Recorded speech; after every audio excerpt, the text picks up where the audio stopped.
ছোট ছোট বেশ কিছু ভিডিও তোমাদের সাথে শেয়ার করেছি কিন্তু এই ফেয়ারফিল্ড ম্যারিয়েটে।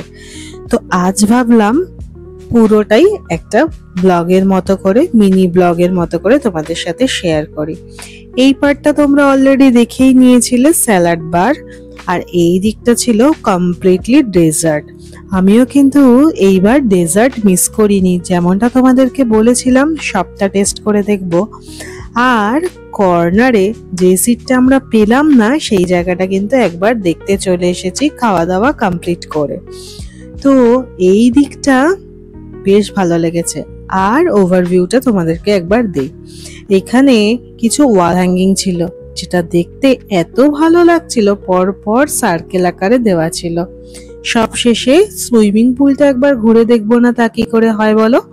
তো আমরা বললাম আমাদের তো খাওয়া দাওয়া কমপ্লিট, অলমোস্ট সব ডান, চলো সুইমিং পুলের পার্টটা দেখে আসি।